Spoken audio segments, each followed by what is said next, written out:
Literature کی دنیا میں جانا ہے، انجینئرنگ کی دنیا میں جانا ہے، سائنس کی دنیا میں جانا ہے، یا کسی دوسرے اسکلز کی دنیا میں جانا ہے، اس لیے کہ انڈین سب کانٹیننٹ کے علاوہ دنیا کے دوسرے ممالک میں، چاہے وہ ایجپٹ ہو، چاہے وہ ٹرکی ہو، چاہے وہ انڈونیشیا ملیشیا ہو، یا مڈل ایسٹ ہو، یا ایران اور عراق ہوں، جو مدارس ہیں ان کی تصویر یہاں سے کافی حد تک مختلف ہے، اور ان مدارس میں جو ضروری جدید تعلیم ہے وہ تمام ہی مدارس میں تقریباً دی جاتی ہے۔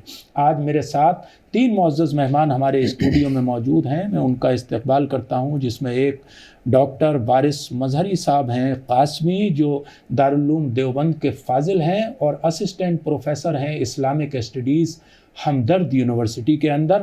مدارس کے ٹاپک پر، مدارس کے موضوع پر مختلف اخبارات کے ذریعے اور کتابوں کے ذریعے، اپنے قلم کے ذریعے آپ ہمیشہ لوگوں کو موٹیویٹ کرتے رہیں۔ ہمارے بیچ حضرت مولانا محمود غازی صاحب موجود ہیں، جو گرینڈ سن ہیں علامہ ارشد القادری صاحب کے، اور ڈائریکٹر ہیں جامعہ حضرت نظام الدین اولیاء کے، جو مدرسہ مدارس کے فاضلین کو 2 سال کا ایسا کورس کراتا ہے عربک اور انگریزی زبان میں اور سوشل سائنسز اور ہسٹری سکھانے کے بعد، کہ وہ دیش اور دنیا کے مختلف حصوں میں جانے کے بعد اسلام کی صحیح تصویر کو بیان کر سکیں، یا اپنی فردر ایجوکیشن کے لیے کسی اعلیٰ ترین یونیورسٹی میں جا سکیں۔ اسی کے ساتھ ہمارے بیچ ڈاکٹر عطاء الرحمن آدمی صاحب موجود ہیں، جو سینئر اسسٹنٹ ڈائریکٹر ہیں اگنو کے ریجنل سینٹر نئی دہلی کے۔ میں آپ تمام مہمانوں کا استقبال کرتا ہوں۔ آپ بھی جامعۃ الفلاح کے پروڈکٹ ہیں، اور جواہر لال نہرو یونیورسٹی سے آپ نے PhD کی ڈگری حاصل کی ہے۔ آج ہم تینوں معزز مہمانوں سے جاننے کی کوشش کریں گے کہ ہمارا اگلا قدم کیا ہونا چاہیے اور مدارس میں کس طرح سے ریفارم آنا چاہیے۔ سب سے پہلے میں ڈاکٹر وارث مظہری صاحب سے جاننے کی کوشش کروں گا کہ جس پڑاؤ پہ مدارس آج کھڑے ہوئے ہیں اور ان میں بار بار سوالات اٹھتے ہیں، تو اس میں اگلا قدم ہمارے مدارس کا کیا ہونا چاہیے ریفارم لانے کے لیے؟ بہت شکریہ۔ دیکھیے، جیسا کہ آپ نے بتایا، جو مدارس کا جو سلیبس ہے اس وقت وہ کافی اس معنی کر پرانا ہے کہ ایک تو یہ درس نظامی جو کوئی 200 سال پرانا ہے، لیکن اس میں جو کتابیں ہیں وہ بھی سینکڑوں سال کی پہلے لکھی گئی کتابیں ہیں، چاہے وہ عربک گرامر کی کتابیں ہوں، چاہے فلسفی و منطق کی کتابیں ہوں، چاہے یعنی وہ ریلیجس اس کا تعلق ہو، ریلیجس نصاب ہو، یا ریشنل جو سائنسز کے جو نصاب ہیں اس میں، ان دونوں میں کیا سینکڑوں سال پرانا ہے۔ جبکہ اب جو ہم دیکھتے ہیں کہ ہیومن نالج کی فیلڈ میں اس قدر ترقی ہو گئی ہے، ہر جگہ اتنی اہم کتابیں آ گئی ہیں کہ ضرورت ہے کہ ان کو ریپلیس کیا جائے، ان کو تبدیلی لائی جائے۔ تو ایک تو اس سطح پہ تبدیلی کی ضرورت ہے۔ دوسرے، جو جدید کاری کی جو بات آتی ہے، اس کا ایک بڑا پہلو یہ ہے کہ جو پہلے کا نصاب تھا اس میں اس وقت کے تقاضوں کے مطابق چیزیں شامل کی گئی تھیں۔ اب ضرورت ہے کہ آج کے تقاضوں کے مطابق اس کو ایکسپینڈ کیا جائے، اس میں چیزیں شامل کی جائیں، اور اس کی کئی سطحیں ہیں جس پہ لمبی گفتگو کی ضرورت ہے۔ لیکن جیسے پہلے نصاب میں ہمارے ہاں زبان کو بالکل اہمیت نہیں دی گئی، یعنی جو یورپین لینگویجز ہیں یا اور ریجنل لینگویجز ہیں کچھ نہیں پڑھائی جاتی اور ان کو شامل نہیں کیا گیا۔ اتنا ہی نہیں بلکہ خود جو ہماری اپنی زبان ہے، یعنی اپنی کا مطلب یہ ہے کہ جو اورینٹل لینگویجز ہیں، یعنی پرشین ہے، عربک ہے، وہ بھی وہاں کا پڑھا ہوا وہ یعنی 100 میں 99 کو نہیں آتی کہ وہ پرشین جانتا ہو یا اس قدر عربی جانتا ہو کہ وہ اچھی کتابوں کو پڑھ سکے، استفادہ کر سکے۔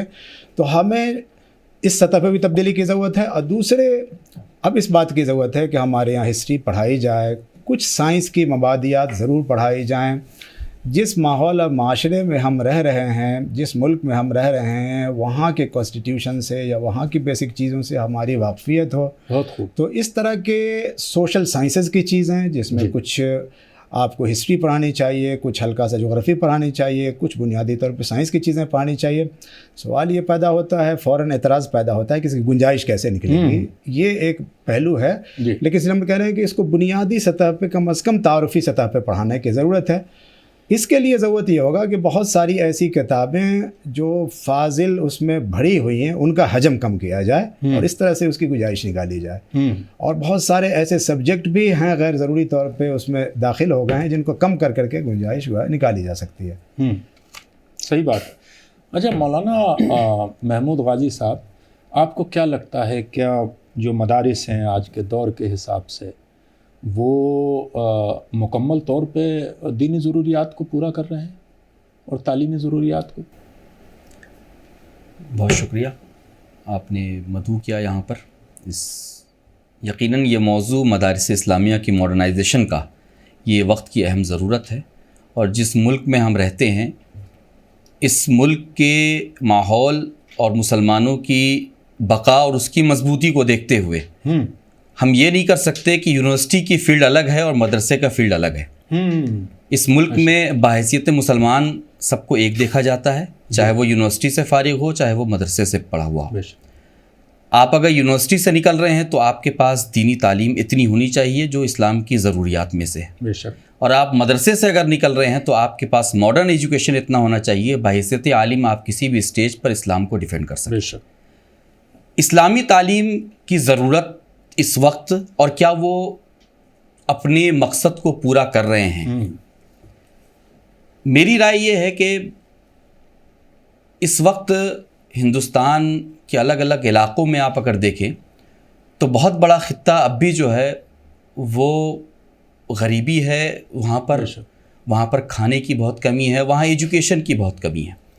تو اب ان علاقوں کا اگر ہم دورہ کریں تو یہ پتہ لگتا ہے کہ وہ غریب باپ کم سے کم یہ چاہتا ہے کہ بچے کو اگر ہم انگلش میڈیم اسکول پر یا اسکولی تعلیم اگر نہیں دے سکتے ہیں، یا اسکول اس علاقے سے بہت دور ہے، تو کم از کم کوئی تو ایسی تعلیم دے کہ جس سے وہ بچہ ہمارا پڑھا لکھا مانا جائے، کسی طرح کی تو ایجوکیشن اس کے پاس ہو۔ ایجوکیشن ہوتی ہے، اور ایجوکیشن کا مین موٹیو یہ ہے کہ اس کو آپ انسان بنانا سکھائیں۔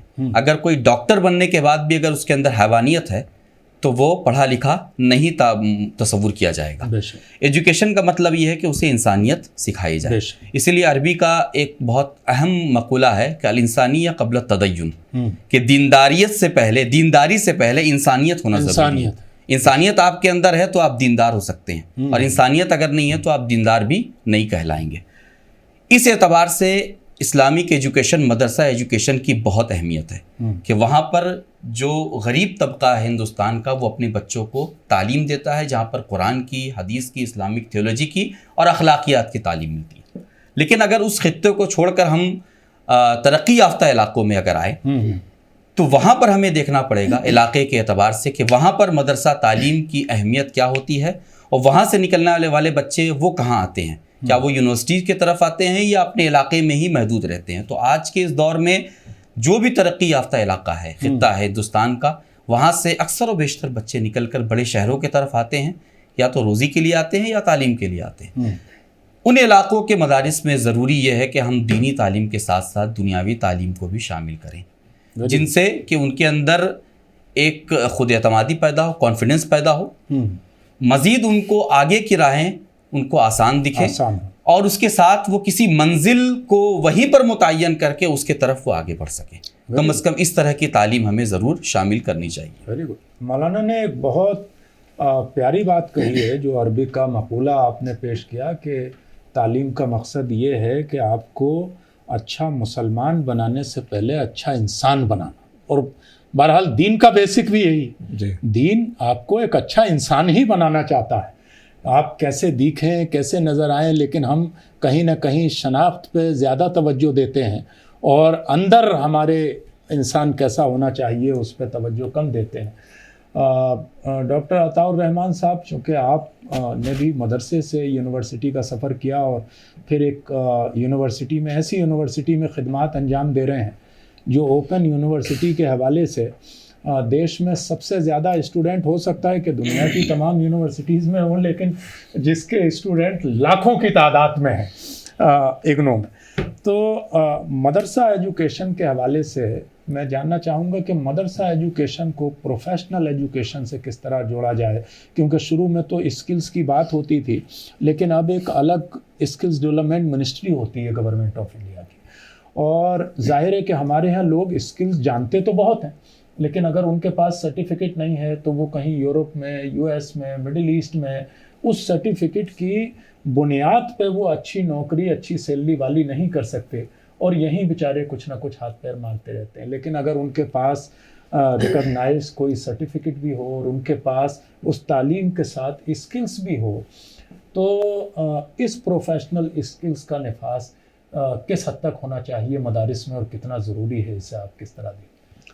شکریہ ڈاکٹر حفیظ صاحب۔ پہلے تو میں مبارکباد دیتا ہوں، سراہتا ہوں اس پروگرام کو، کیونکہ یہ وقت کی بہت ہی اہم ضرورت ہے، اور اس چینل کے مادھیم سے بہت سارے میں نے پروگرامس آپ کے دیکھے ہیں جو بہت ہی وقت کے جو برننگ ایشوز ہیں، جو اس وقت جو مسلمان جس سے دوچار ہے، گزر رہا ہے، اس پہ آپ ڈسکشن کرتے ہیں، اور بغیر کسی تعصب، بغیر کسی چاہے ریلیجیس کہہ لیجئے، چاہے وہ پولیٹیکل کہہ لیجئے، ایک ہیلدی ڈسکشن کرتے ہیں، تو یہ اپنے آپ میں ایک خوش آئند قدم ہے، میں اس کو بہت سراہتا ہوں۔ جہاں تک رہی بات اسکل کی، اور جہاں تک رہی ماڈرنائزیشن آف ایجوکیشن سسٹم کی، چاہے وہ مدرسہ ہو چاہے وہ اسکول ہو، میرا ماننا یہ ہے، میں نے بھی 10 سال مدرسے میں گزارے ہیں، اور اس کے بعد 15 سال سے لگ بھگ ایک ہائر انسٹیٹیوشن میں اپنی خدمات کو انجام دے رہا ہوں، اور ابھی جو نیشنل ایجوکیشن پالیسی 2020 ہے، جس طرح سے ایک ٹرانزیشن فیس ہوا ہے، وہ ٹرانزیشن فیس میں اب ہمیں ضرورت ہے کہ اپنے آپ کی بقا کے لیے، ہمیں مطلب مسلمانوں کے لیے، اسکولز کے لیے، ایون ریلیجیس اسکول پرٹیکولرلی، جو ہم جس پہ ہم آج چرچا کر رہے ہیں، کہ ہم اپنے بچوں کو کیا دینا چاہتے ہیں، یہ تو پہلے طے ہونا چاہیے۔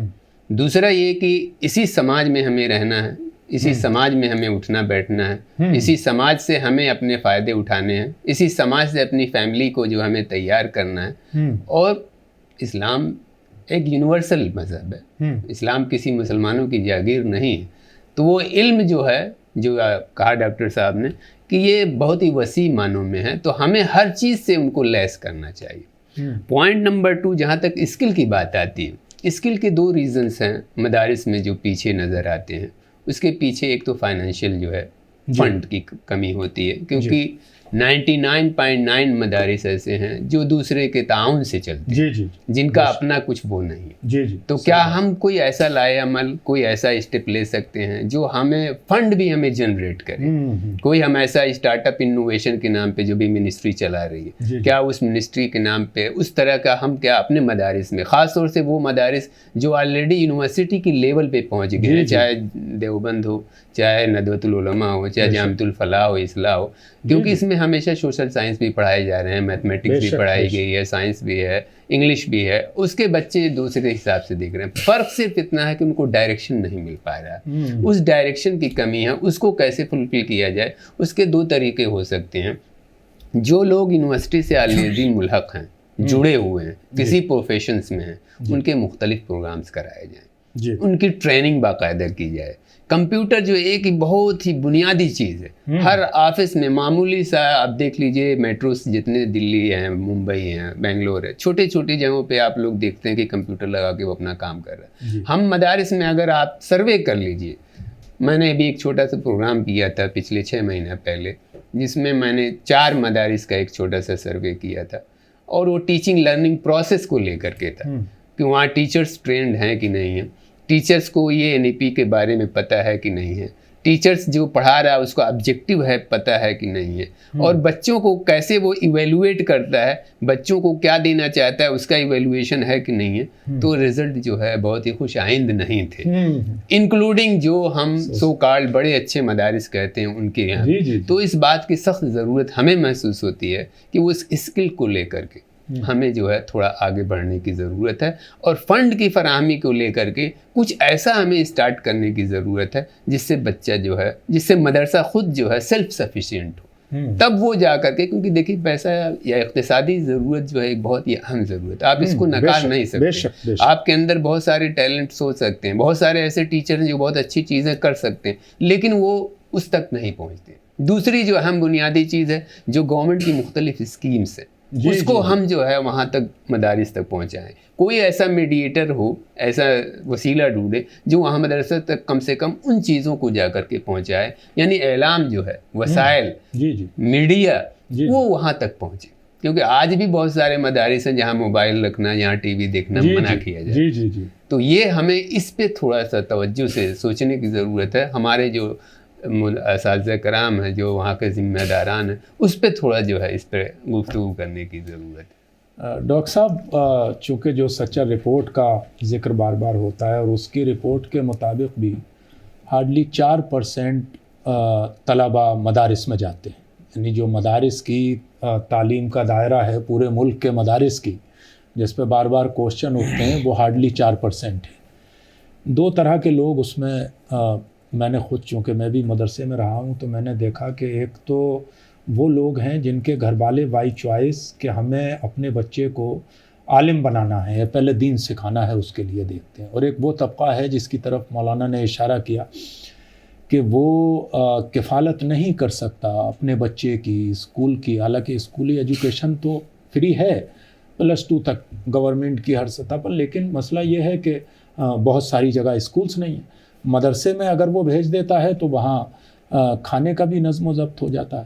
جبکہ اب اویئرنیس یہ ہے کہ میں نے ایک پاؤں کا رکشہ چلانے والا انسان بہار کا دیکھا, اور اس نے مجھ سے کہا جب میں اترنے لگا کہ صاحب میرے اس رکشے کی کمائی جو ہے وہ یہ ہے کہ میں نے اپنی ایک بیٹی کی تعلیم مکمل کرا دی مذہبی مدرسے سے کشن گنج میں, اور بولے دوسری بیٹی میری تعلیم حاصل کر رہی, یعنی فی پے کر کے تعلیم حاصل کرا رہا.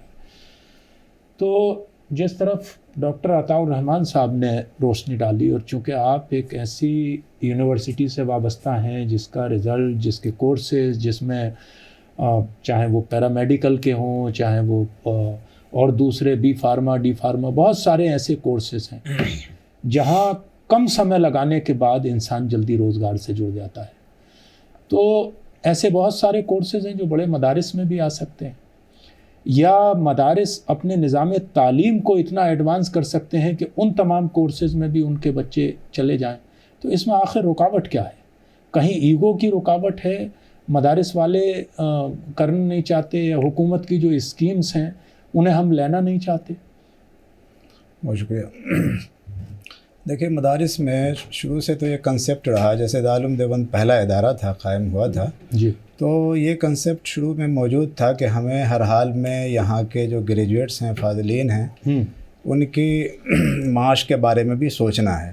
اچھا, یہ فکر شامل رہی. جی, یعنی یہ ایک فیکٹ ہے کہ شروع کی تاریخوں میں بالکل رہا. چنانچہ اگر ہم دیوبندی کو مثال بنائیں تو وہاں اس طرح کے شعبہ جات کھلے گئے, جس میں اس وقت کے اعتبار سے خطاطی وغیرہ, کیلیگرافی سکھائی جاتی تھی, درزی کا کام سکھایا جاتا تھا, بہت مارکیٹ تھی اس کی, درزی کا کام سکھایا جاتا تھا, یا جلد سازی وغیرہ کتابوں کی سکھائی جاتی. اس کا بنیادی مقصد یہ تھا کہ جب وہ یہاں سے فارغ ہوں تو اس لائق ہو جائیں کہ وہ کچھ پیسے کما سکیں.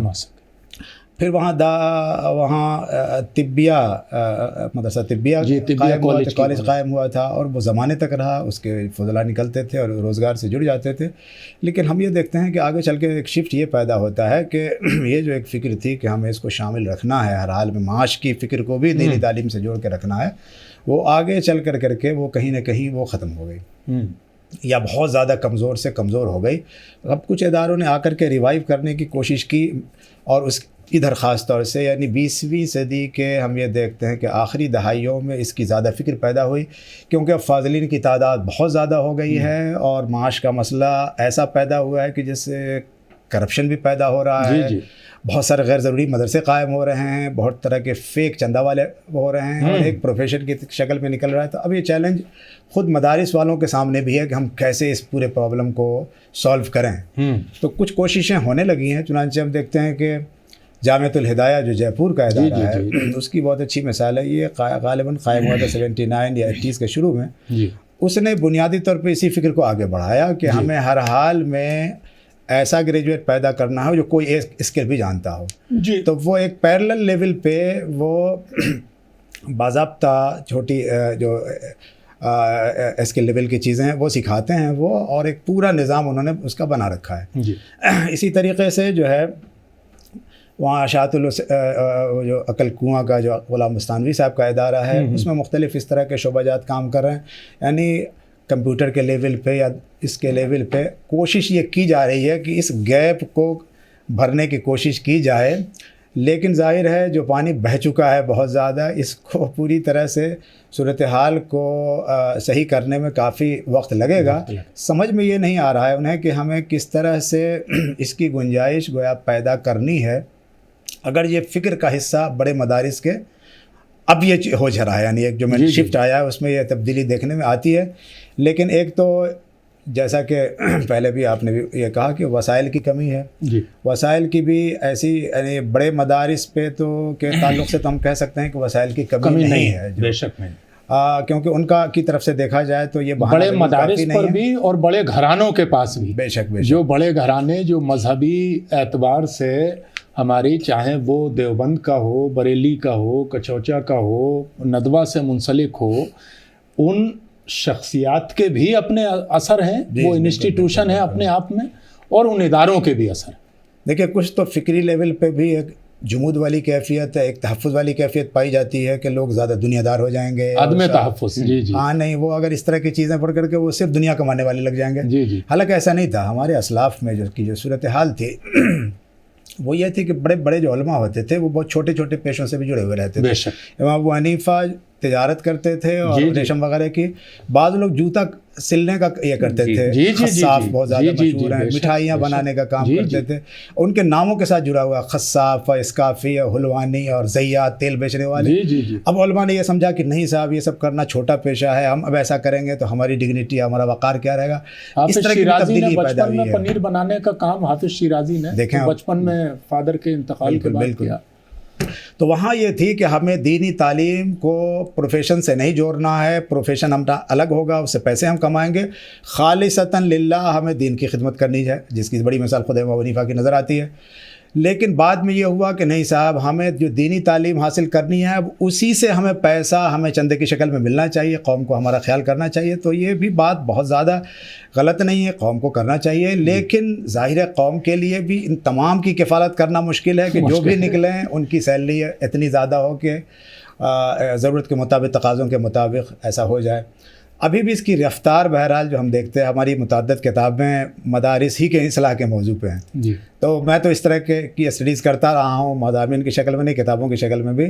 میں یہ سمجھتا ہوں کہ ایک تبدیلی تو آ رہی ہے، لیکن وہ تبدیلی اس طرح کی ہے کہ ان کو سمجھ میں نہیں آ رہا ہے کہ اس کو ہمیں اس صورتحال کو کیسے کرنا ہے. مجھے یاد آتا ہے سید احمد خان نے یہ کمنٹ کیا تھا دارالعلوم دیوبند پہ اس وقت کہ یہ تصور کیا جا رہا ہے کہ ہمیں اس طرح سے کی نسل پیدا کرنی ہے جو بالکل گویا ایسے للہ فی اللہ ہوگی، جس کو دنیاوی ضرورتیں نہیں ہوں گی. کہ یہ تو صرف ایک لگتا ہے کہ دل لگی کی بات، یہ لفظ یہی ہے کہ دل لگی کی بات ہے، ایسا ہو نہیں پائے گا. آگے چل کر کے مسائل پیدا ہوں گے. اپنے انداز میں انہوں نے خود طنزبند بھی کیا تھا. تو بہت دنوں تک تو ایسی صورتحال بالکل نہیں پیش آئی، لیکن واقعی میں اب لگتا ہے کہ یہ بات سامنے آ رہی ہے کہ اگر ہماری نسل کو، یعنی فاضلین مدارس کو اگر معاش سے نہیں جوڑا گیا تو ان سے جو دینی توقعات ہم کر رہے ہیں اچھے انداز میں اپنے سماج کو بنانے کی، دینی خدمات کی، اس پہ بھی زبردست اثر پڑے گا اور پڑ رہا ہے. بے شک. مولانا محمود غازی صاحب، کیونکہ آپ جلسے جلوس کے بھی جو نظام ہیں ان سے بخوبی واقف ہیں، آج کے علماء کرام کے معیار سے بھی بخوبی واقف ہیں. ہم ہندوستان کی آزادی سے قبل کے جن علماء کرام کو دیکھتے ہیں، جہاں وہ عربی، فارسی یا اردو زبان میں مہارت رکھتے تھے یا دینی علوم میں مہارت رکھتے تھے، وہیں دیش کے قانون کے بارے میں، دیش کو کس طرح سے چلانا ہے، سماج کو کس طرح سے چلانا ہے، اگر کوئی ایفرٹس کرنی ہے سب کے ساتھ مل کے تو کس طرح سے چلنا ہے، یہ سارا کام ہندوستان میں 600-700 برس تک صوفیہ نے اور اپنے وقت کے علماء نے کیا ہے. انہوں نے چیجا یہ کہ لوگوں کو یہ کوشش کی ہو کہ ہمارے جیسے بن جاؤ، اپنی زبان کو دوسروں پہ امپوز کیے بنا دوسروں کی زبان کو بھی سیکھا. یعنی لوگ سنسکرت کے بھی جاننے والے تھے، علم تو علم ہے، ایسٹرولوجی، ایسٹرونومی کے بھی جاننے والے تھے. تو ہم جتنے بڑے علماء کے نام لیتے ہیں، ان کا تعلق کسی مسلک سے ہو پرٹیکولر، بھلے جو بھی ہو، ان کی جو اپنی صلاحیتیں تھیں قلم کے حوالے سے، فکر کے حوالے سے، اور وہ لوگ بھی انہی مدارس میں پیدا ہوئے تھے. تو آخر اب کیا سبب ہے کہ اب جو ہمارے مدارس سے لوگ نکل رہے ہیں، جیسا ڈاکٹر صاحب نے بتایا، یا تو ان کو یہ ہے کہ بھئی وہ چندے کا اور اس کا معاملہ ہے، یا پھر جو جلسے جلوس کی طرف جو لوگ چلے جاتے ہیں، وہ ایسا لگتا ہے کہ جیسے آسمان سے اوپر یا زمین کے نیچے کی کوئی بات کر رہے ہیں، اس ایگزسٹنگ ورلڈ کے بارے میں کوئی بات نہیں کر رہے، کہ جذباتی نعرے ہیں آ اور واہ ہے، لیکن عمل کی بات وطن کے حوالے سے، کمیونٹی کے حوالے سے، تعلیم کے حوالے سے، تربیت کے حوالے سے، تو اس پورے سسٹم کو آخر کس طرح سے شروعات کہاں سے کرنی چاہیے اس کو سدھار کے لیے؟ چونکہ آپ تو فاضلین کو ٹریننگ دیتے ہیں ماشاءاللہ، اور آپ نے ابھی جلدی سول سروسز کا کوچنگ سینٹر اپنے ادارے میں شروع کیا.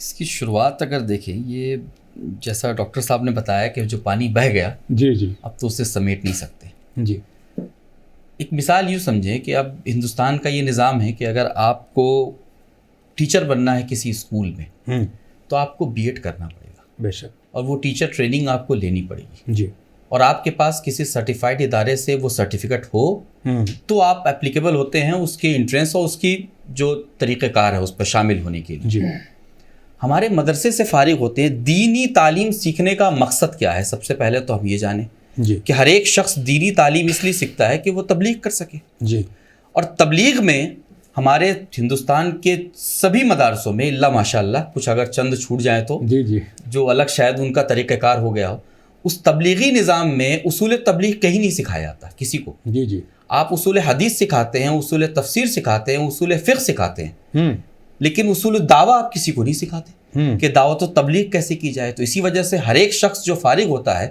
جب وہ مائک پکڑتا ہے تو سمجھتا ہے سب سے بڑا دائی میں ہوں.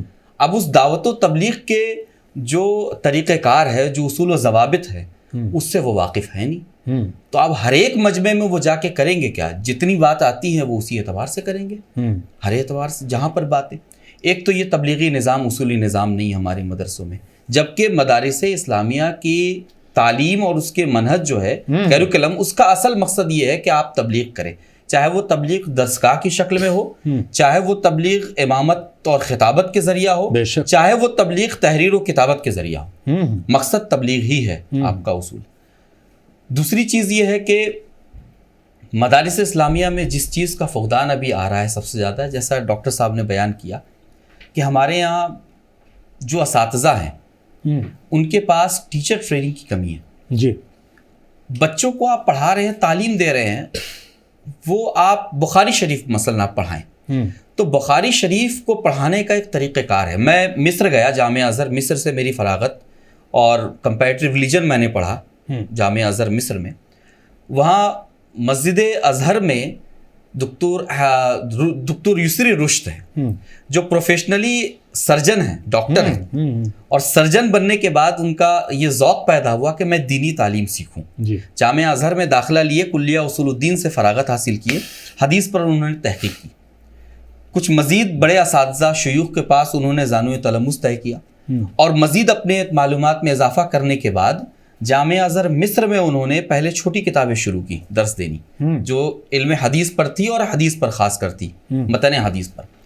تقریباً 8-9 سال درس دینے کے بعد ان کے اندر اس قدر صلاحیت پیدا ہوئی حدیث پر، علوم حدیث پر، کہ بخاری شریف کا درس وہ دینا شروع کر دیے مسجد ازہر میں. 2011 میں جب میں گیا تو بخاری شریف کے درس وہ شروع کیے تھے، اور 12 دن گزرے تھے صرف، میں ان کے درس میں شریک ہونا شروع کیا. جب 2015 میں میری واپسی ہوئی تو اس وقت بیچ میں کئی بار چھوٹ گیا یہ درس، لیکن جب آخری ایگزام وغیرہ سے فارغ ہو گیا، اب وقت زیادہ رہنے لگا، تو میں پھر درس میں شروع ہو گیا بخاری. تو پتہ لگا ابھی بخاری ختم ہونے میں تقریباً ایک نصف سے کم کا حصہ باقی ہے. یعنی اس 4.5 سال کے عرصے میں انہوں نے آدھے سے کچھ زائد بخاری درس دی. وہ کیا انداز تھا بخاری پڑھانے کا، اور ہمارے یہاں کیا انداز ہے بخاری پڑھانے کا. کہ چلیے یہ حدیث گزر چکی ہے، یہ حدیث گزر چکی ہے، اس اسپیڈ سے روایت پڑھتے ہیں جیسے وہ حافظ تراوی میں جس اسپیڈ سے قرآن سناتے ہیں. تو جس فن کو آپ پڑھا رہے ہیں، اس فن کی غرض و غایت کو اگر آپ نہیں جانتے ہیں، اس کی باریکیوں کو نہیں جانتے ہیں، تو کما کو اس کا آپ اس سے نہیں اتار سکتے ہیں. بخاری شریف پڑھانے کا مقصد یہ تھا کہ وہ جو باریکیاں اللہ کے نبی کی احادیث کے ذریعہ اس زمانے میں ملی ہمیں، اس زمانے کے مطابق، اس کا ہم اس زمانے میں مطابقت کیا ہوگی، اس کی کیا سبیل نکل پائے گی، اس کو کیسے ہم استعمال میں لا سکتے ہیں، اصل مقصد بتانا یہ تھا ہمیں بخاری کے ذریعہ۔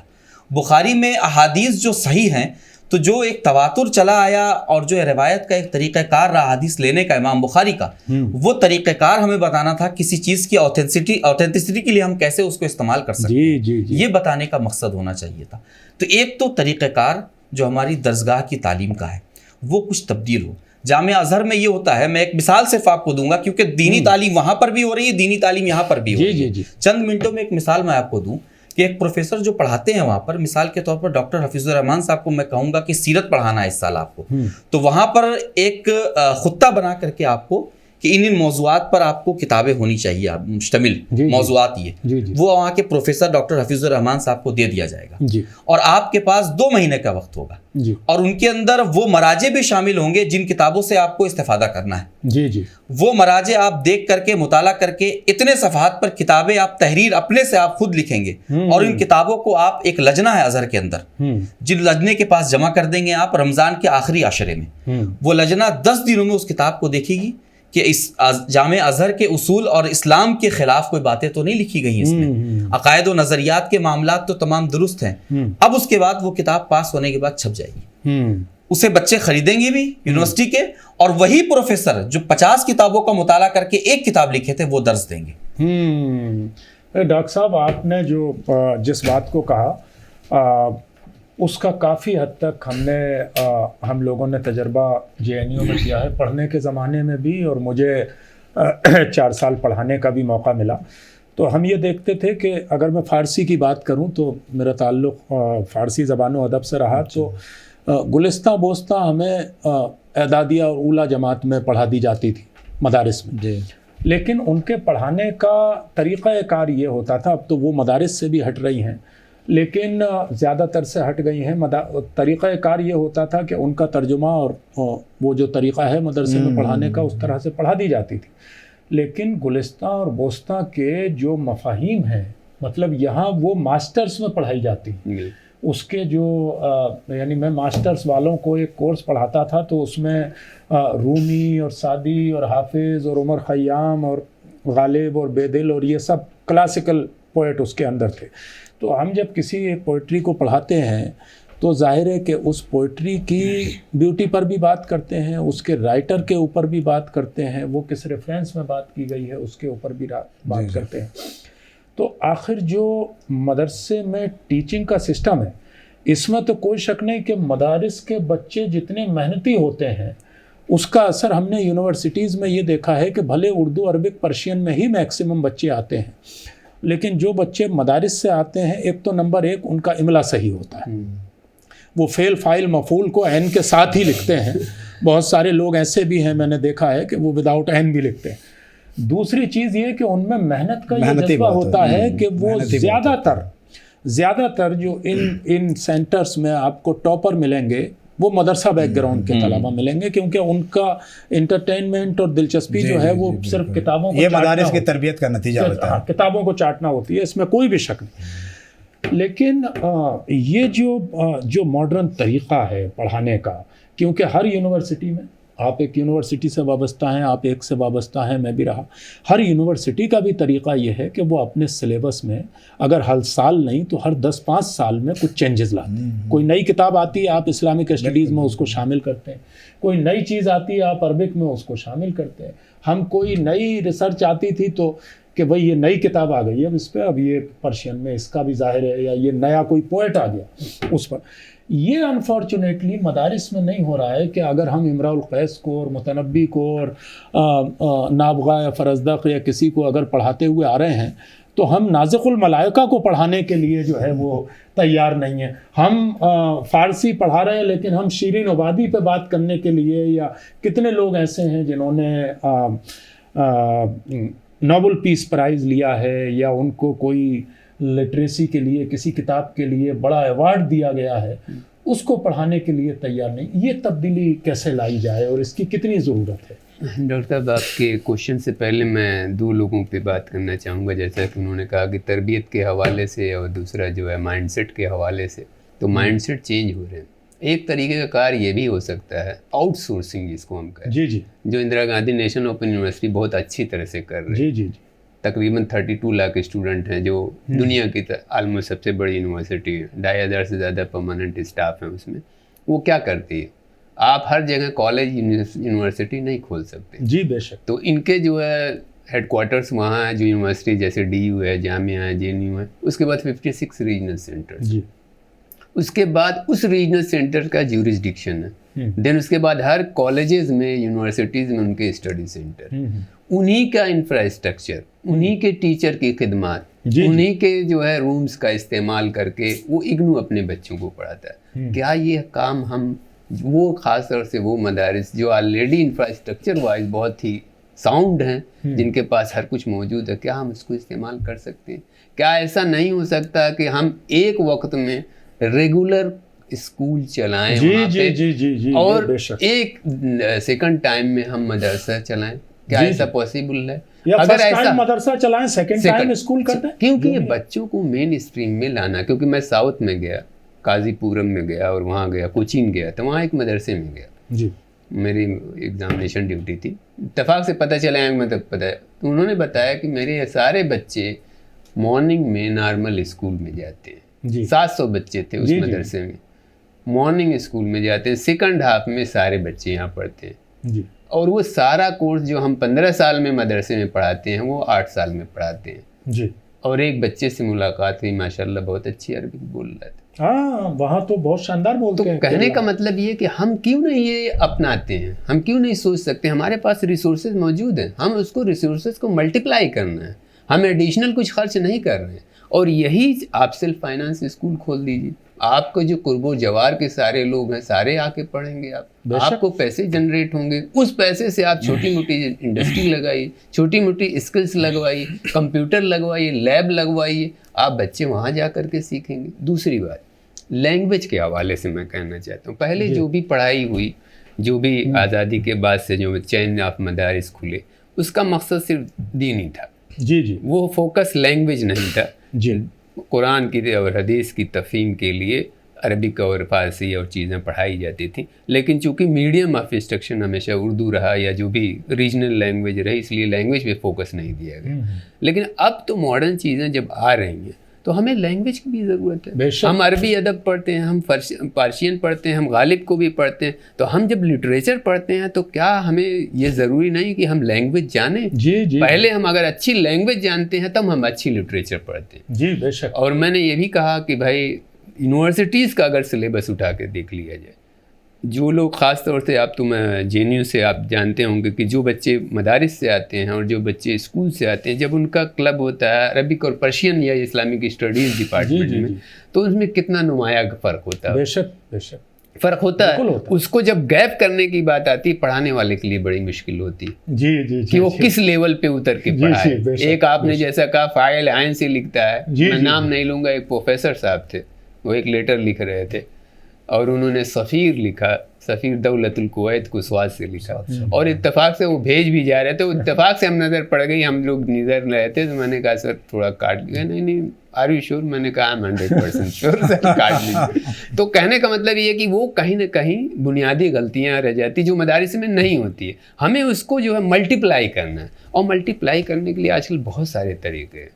یہ ٹیکنالوجی ہے، ڈیجیٹل میڈیا، بچوں کو جو چھوٹے موٹے گیم سکھائے، لرننگ بائی ڈوئنگ سکھائے، اور اس طرح سے چیزوں کو انگیج رکھیے. ایکٹیویٹیز بیس ہمیں کرنا ہے، اور تھوڑا کریٹیوٹی. مدارس کے بچے ہم نے یہ پڑھا دیا، یہ گردان ہے، یہ قواعد ہے، بس ہم نے اس کو رٹ لیا.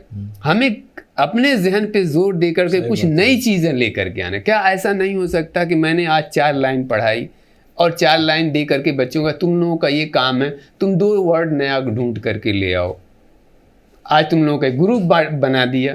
یہ ساری ایکٹیویٹیز اگر ہم کرائیں تو میرے خیال سے ہمارے بچے یعنی مدارس کے بچے مور فوکس ہو سکتے ہیں. اچھا دوسرا، ان کو کیریئر اورینٹڈ بھی بتانا ہے.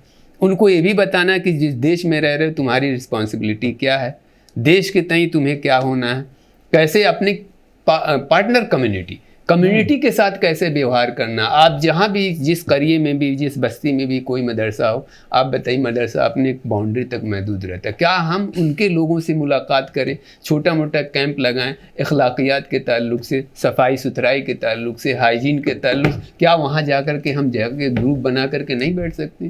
تو یہ کیا ہوگا, یہ آپس میں انڈرسٹینڈنگ بھی بنے گی اور ایک نیا پہلو بھی دکھے گا اور مدرسے کے بچے ریفلیکٹ ہوں گے. کیونکہ ایجوکیشن کیا ہے, ایجوکیشن یہ نہیں ہے کہ to know about education, to know about each and everything and to have specialization in one thing. میرا ڈسپلن عربک, آپ مجھے میتھمیٹکس میں ایکسپرٹ نہیں مان سکتے, لیکن بنیادی چیزیں تو میں میتھمیٹکس ہی جانوں کہ 2+2 = 4. دیٹ آئی شوڈ نو, یہ مجھے پتا ہونا چاہیے. تو یہ چیزیں ہم تبھی انکلکیٹ سکتے ہیں جب ہم ٹیچرس کی ٹریننگ کر سکیں. صحیح بات. اور یہ جو ہمارے پاس انفراسٹرکچر ہے اس کو ملٹیپلائی کریں, اور ملٹیپلائی کرنے کا بہت آسان طریقہ جیسے میں نے بتایا, اس کو تو میں نے 2-3 جگہ پرپوز بھی کیا اور کچھ ذمہ داران سے میں نے کہا آپ اسکول کیوں نہیں چلاتے, اس میں کیا حرج ہے, کیا بندش ہے. آپ کے اپنے بچے, آپ کے اپنے ٹیچر جو یہاں رہ رہے ہیں یہیں سے 10+2 کریں گے, جن کے لیے راہیں اور کھلیں گی. ہر بچہ عالم ہو جائے, ہر بچہ قرآن کا مفسر ہو جائے, ہر بچہ جو محدث ہو جائے, نہیں ہو سکتا. بالکل نہیں. اور جیسا آپ نے ابھی بات کی کہ بہت سارے ایسے لوگ ہیں جن کا والدین کی خواہش ہوتی ہے کہ وہ جا کر کے مولوی بنے یا بہت اچھا دائی بنے. بہت سارے لوگ ایسے ہیں, میں اپنی مثال دیتا ہوں. ہمارے علاقے میں فلاں ایک اسکول کے نام سے جانا جاتا ہے. ہم اس لیے فلاں میں نہیں گئے تھے کہ میں بہت بڑا عالم بنوں. صحیح بات ہے. سارے لوگ پڑھ رہے تھے, ایک ٹریڈیشنل ہمیں بھی ڈال دیا گیا. تو میرے دماغ میں وہ چیز نہیں تھی کہ مجھے ایک عالم بننا ہے یا دائی بننا ہے یا مبلغ بننا ہے یا مفسر بننا ہے یا محدث بننا ہے. یہ تو دھیرے دھیرے ڈیولپ ہوتی ہے. اور میرا ایک دوسرا بھی میں پرپوزل ہمیشہ یہ دینے کی کوشش کرتا ہوں کہ جو اوپر اسپیشلائزیشن ہے, چاہے وہ محدث ہو, چاہے مفسر ہو, چاہے اس کا اسپیشلائزیشن کا کورسز آپ ہائی کیجیے. بالکل. اور باہر کے لوگوں کو انوائٹ کیجیے. صحیح بات ہے. مسلموں تک اس کو محدود مت کریے, سب کے لیے آئیے. جیسے ڈاکٹر صاحب نے کہا کمپیریٹیو ریلیجن رکھیے وہاں, تبھی یہ افہام و تفہیم کا مسئلہ کھلے گا, تبھی یہ چیزیں تھوڑا زیادہ عام ہوں گی. تو میرے خیال سے یہ کچھ چیزیں ہیں جو اگر ہم کی جائیں مطلب انیشیل اسٹیج پہ, تو شاید اس کے دورس نتائج دیکھنے کو مل سکتے ہیں. ڈاکٹر صاحب بہت ہی اچھی گفتگو. میں ایک فائنل ریمارک ڈاکٹر وارث صاحب سے لوں گا. جس وقت ہم جامعہ ملیہ میں آئے تھے تو اس وقت بھی چونکہ جو یو پی بورڈ سے اگر اختیاری مضمون انگریزی سے کر کے آتے ہیں تو ان کو تو الگ سے ایگزام نہیں دینا ہوتا تھا, اور اصلاح, فلاح, عام طور سے جامعہ اشرفیہ اور ندوہ, یہاں کی مارک شیٹ جن لوگوں کے پاس ہوتی تھی جامعۃ الصالحات کی, ان کو نہیں دینا ہوتا تھا. لیکن 20-25 سال پہلے یہ تھا کہ دیوبند سے جو طلبہ آتے تھے انہیں +2 کے لیول کی انگریزی کا پرچہ, اب ظاہر ہے کہ وہاں اس سلیبس میں جب نہیں تھی اور بڑا مشکل بھی وہ انگریزی تھی جو انہیں پہلے انگریزی کی تیاری کر کے پاس کرنا ہوتا تھا, تب گریجویشن میں ایڈمیشن ان کا ہو پاتا تھا. آج جیسا ڈاکٹر صاحب نے کہا کہ اتنے سارے ریسورسز ہیں, ڈیجیٹلائزیشن کے ذریعے سے آپ کہیں سے بھی جڑ سکتے ہیں, مدارس کو 2 in 1 کر کے آپ جو ہے وہ چلا سکتے ہیں. اور یہ چیز میں نے خود دیکھی کہ جب میں 1 سال شبلی کالج میں رہا تو وہاں کے لوگ ٹوپی لگائے ہوئے یا کرتے پاجامے میں نہیں, پینٹ شرٹ میں بھی تھے اور بنا داڑھی کے تھے جو آپ کے فلاں میں پڑھتے تھے.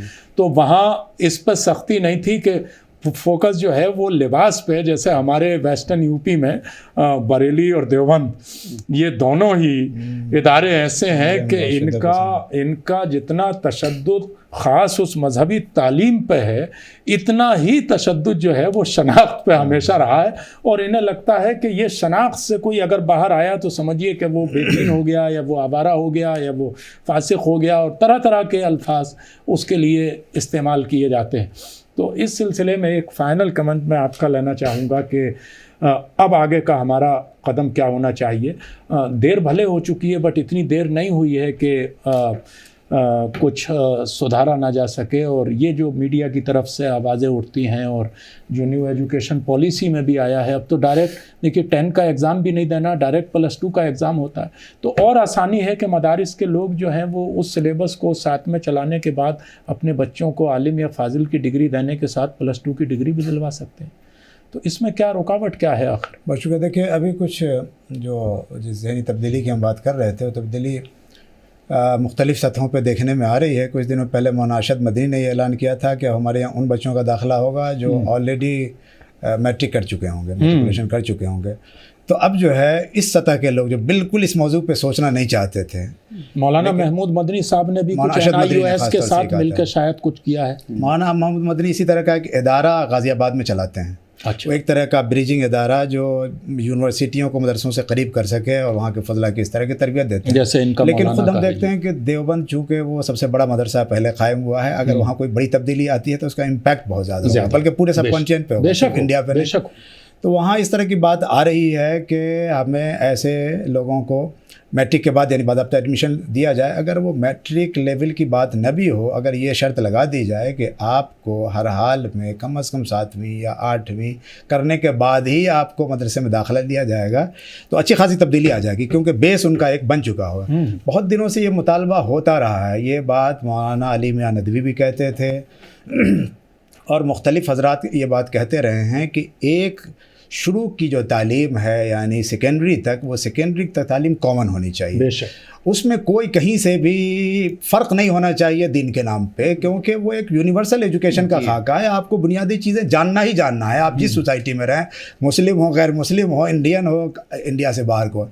تو وہ یونیورسل ایجوکیشن کا جو یہ ہے, تو مجھے بھی یہ لگتا ہے اور کچھ لوگوں کو اب لگ رہا ہے کہ ایسا ہونا چاہیے. کم از کم میٹرک تک نہیں ہو تو 8ویں تک آپ لازمی کریں, اس کے بعد آپ ان کو شامل کریں اور دوسرے لیول پہ پھر یہ کریں.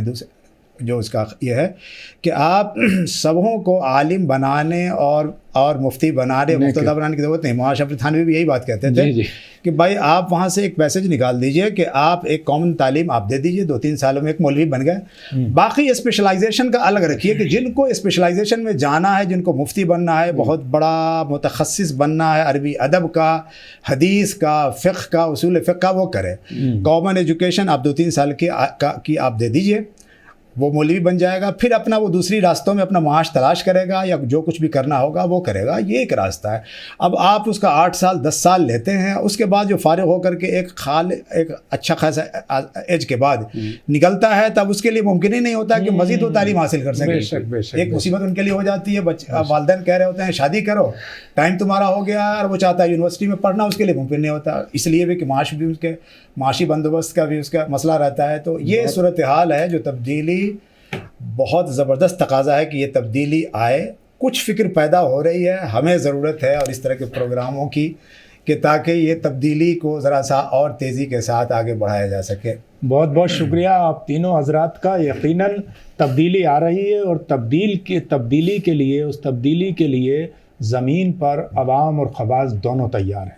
ہم نے بہت بڑی تعداد ایسے طلبہ کی دیکھی ہے جو مدارس میں تعلیم حاصل کر رہے ہیں, لیکن وہ کہیں پرائیویٹ جا کے کمپیوٹر سیکھتے ہیں, انگریزی یا ہندی کی کوچنگ کرنے کے بعد سیکھتے ہیں. ان کا خواب ہوتا ہے اگر ان کے مدرسے میں کمپیوٹر کی یا انگریزی کی تعلیم نہیں ہے تو وہ ٹیوشن کے ذریعے اس کو کوچنگ کے ذریعے سیکھتے ہیں, اور ان کی کوشش ہوتی ہے کہ وہ بھی کسی یونیورسٹی میں جائیں, وہ بھی کوئی پروفیشنل کورس کر سکیں, وہ بھی دنیا کو حاصل کرنے کے لیے دنیاوی ایجوکیشن کا استعمال کر سکیں اور کمپٹیشن کے ماحول میں آگے آ سکیں. ہمارے ساتھ اس وقت اسٹوڈیو میں جو تینوں شخصیات موجود ہیں, ڈاکٹر وارث مظہری صاحب جن کا جامعہ ہمدرد سے تعلق ہے, اور مولانا محمود غازی صاحب جو جامعہ ازہر کے پروڈکٹ ہیں اور جامعہ نظام الدین اولیاء کے ڈائریکٹر ہیں, اور ہمارے ڈاکٹر عطاء الرحمن اعظمی صاحب جو فلاح کے پروڈکٹ ہیں اور جواہر لال نہرو یونیورسٹی سے انہوں نے PhD کی اور اگنو میں اپنی خدمات انجام دے رہے ہیں. چونکہ ان حضرات نے یونیورسٹی اور مدرسہ دونوں کو دیکھا ہے, عوام کی سائیکلوجی کو, نفسیات کو سمجھتے ہیں. ان کے سامنے یہ تقاضے ہیں کہ چاہے وہ نئی ایجوکیشن پالیسی سے فائدہ اٹھانے کی بات ہو, چاہے اسکلز ڈیولپمنٹ منسٹری کی اسکیم سے فائدہ اٹھانے کی بات ہو, چاہے گورنمنٹ کے ذریعے چلنے والی مختلف اسکیم سے فائدہ اٹھانے کی بات ہو, یا ہندوستان اور ورلڈ میں جو اس طرح کے مختلف جگہوں پر کورسز چل رہے ہیں جو شارٹ ٹرم کورسز کرنے کے بعد آپ کو معاشی ترقی میں انڈیپینڈنٹ بنا سکتے ہیں, آگے لے جا سکتے ہیں.